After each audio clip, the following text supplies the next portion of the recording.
For both Brian and for me, the story had a really compelling lead character. And in a short story, which is really hard for a musical because there's no B story really, it's just one story and one journey. I think the character has to have a lot to her or to him, because you're going to spend a lot of time and you're going to peel back the onions of their character and say like, well, what's this and what's this and what's this? So you keep revealing something because you're going to stay with them for the whole evening. Mama, your book says it's blessed a pity. Mama, just look, I'm a long ways from pretty. Be an angel, Mama, help to save me. Make the Lord restore the face you gave me. When we revisited, the thing that Brian and I did, which I feel extremely proud of, which is not easy to do, is to go back and start again. And it's almost like if you have a 17-year-old kid and you're looking at them and you think, let's start over. What would I do next What would time? I do? And you were born again and you get to re-choose and you still have a 17-year-old staring at you, looking at Facebook saying, oh, really?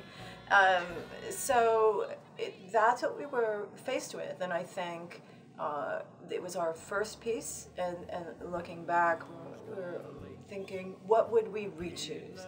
And that turned out, I think once we made the decision to do it that way, it became really fun to investigate. And in doing that, starting with what you would call, I think, a beginner's mind, which is what I suggest everyone who's doing a musical start with, because once you get, I think, the hubris, oh, I know the form and all of that, I think it's a downhill spiral. I think you just look at it with sort of newborn eyes.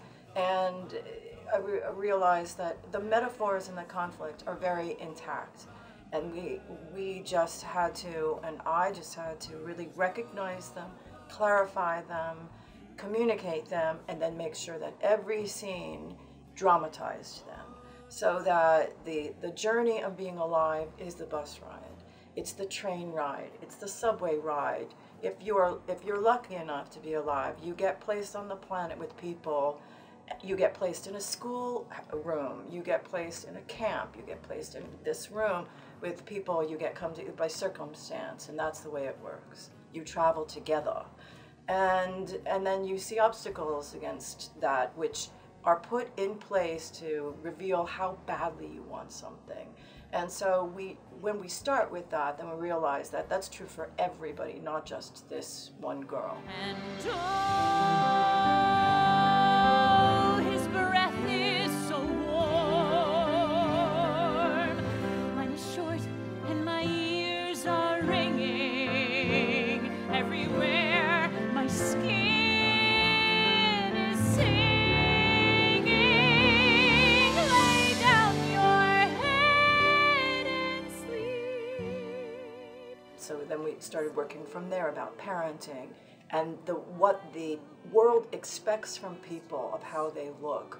So their essence, who they are inside versus their identity. Those who are scarred inside but you can't see it. Those who are black, those who are white, those who are about to enter the army, a country at war, a country that is trying to decide who it is. And then it gets larger and larger and larger, but you always start with the one character. It's strengthened because it was in the short story form, that there's this one girl's journey who's speaking for all, but there are versions of it, theme and variations. And I think that was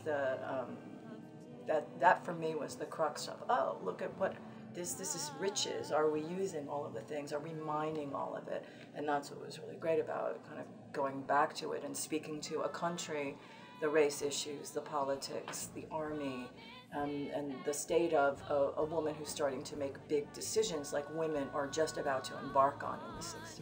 As I travel on.